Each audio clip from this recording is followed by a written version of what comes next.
I felt it was of the utmost importance to Christians, Muslims, and all truth seekers everywhere for me to verify and prove beyond any doubt, even though I've done so already, the connection between feminism and the movements to basically get rid of not just religion, but the principles of the Torah, the Bible, and the Quran especially.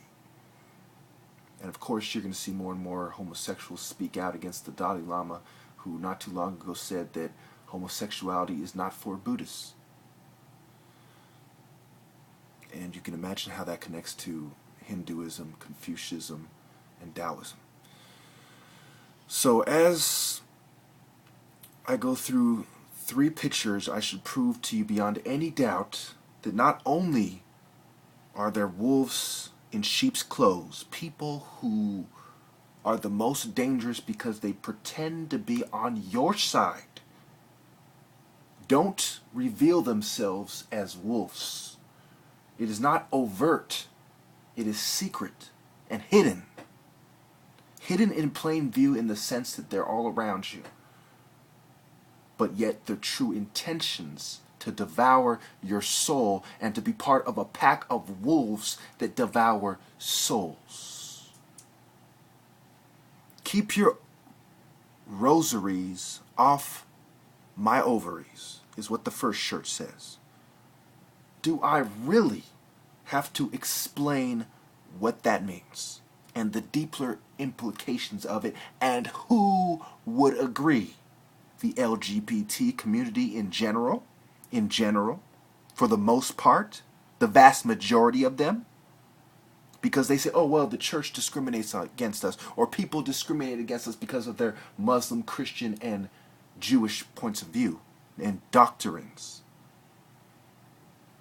Need I remind you that if either you are a Jew or not, either you are Muslim or not, either you are a Christian or not, there's no saying, well, I don't believe in the Bible. Because Muslims believe that there was Jesus. They call him Isa.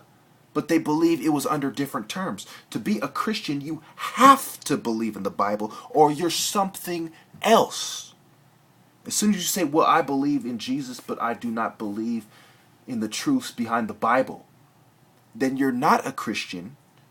You're somebody who is a follower of Jesus under your own terms.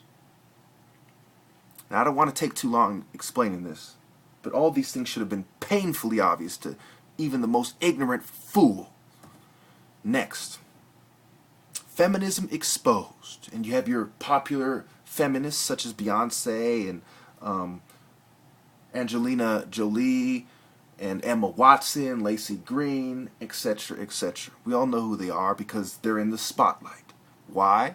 Because they're not truly women's rights advocates, but they are feminist. I've more than thoroughly explained the difference in my other videos, so I'm not going to go there. I'm not somebody who randomly said, well, the Illuminati is connected to feminism. No, no, no. Let me show you why this picture is absolutely right. I took a screenshot of my search. Before, it was very easy to find in the Encyclopedia Britannica of what we all know as a valid source, what is stated here. But now, it's been removed. Now you can only find it under sources which people would not consider valid, but only a fool would see the truth in it. Because even Wikipedia, it cites it as the #1 source. You know, it's simple Wikipedia, I believe it is. Cites it as the #1 source, says it got it from a site that's a Masonic site. Genius.com. It doesn't take a genius.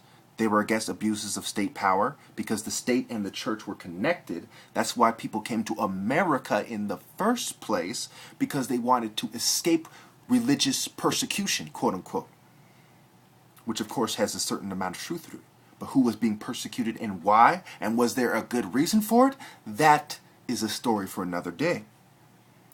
Abuses of state power, supporting women's education, I have no problem with that. But then we get gender equality, which is what? LGBT community and their alliance with feminism and going against the vast majority of human beings who are religious and do not believe in that. So how do you get your agenda across when the majority of people do not agree with you inherently, religiously, morally, and because of values, ethics, scruples, and principles?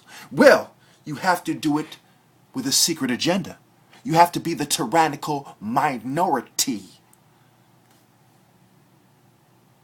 And of course, there's other sites that say the same thing, including the top 10 Illuminati true and research facts. And what does it say? Women's education, gender equality. So is there a connection between feminism and the Illuminati? Of course there is. Feminists could argue that, well, feminism simply means social, economic, and political equality. Well, how do you achieve that if not persecuting the major institutions, schools of thoughts, and people who believe in something and push their beliefs which go against you achieving that? Truly achieving it. You see, women are different than men. Women have periods, they have babies. Do I really have to explain? I don't think so.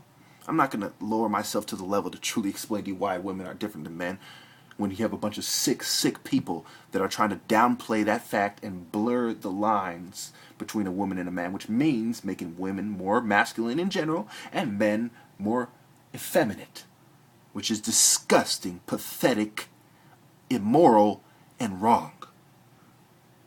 Not to mention the most important thing of all, it goes against God and the human's understanding of it.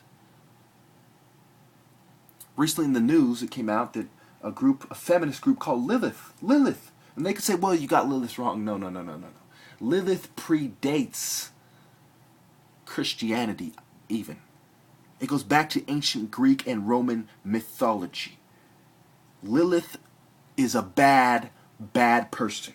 It goes back to the Babylonian Talmud. Lilith was a bad person, the mother of abominations, abortions, baby killing, and all kinds of immoral acts. She arguably is what you might argue is the foundation of feminism. But before there was Lilith, there was witches and female shamans, etc., etc. Shamanism is often referred to as the oldest organized religion in the world. So where does feminism start? It starts with the people who go against God, the witches, the shamans. It goes on to Lilith, when Lilith is established as a deity, as a devil, or recognized as such. That's when feminism emerges as a school of thought. You could argue that Lilith predates Adam, because some stories say so, and therefore Lilith is the first feminist, okay, not being called as such, but, fits the description and the attributes and the aspects and the characteristics of a feminist. But of course, feminism as a term doesn't come out till later. The feminist movement as such doesn't come out till the mid-19th century. I believe it was Charles Fourier, the French philosopher and author. Now, I believe it was 1837 when he coined the term. I don't have my notes with me right now. I don't memorize every fact in history, but moving on. I have less than a minute left. How could anybody who claims to be a Christian support a movement that says things of this nature? You might say, well, the Rosary is Catholic. You think they only have a problem with Catholicism?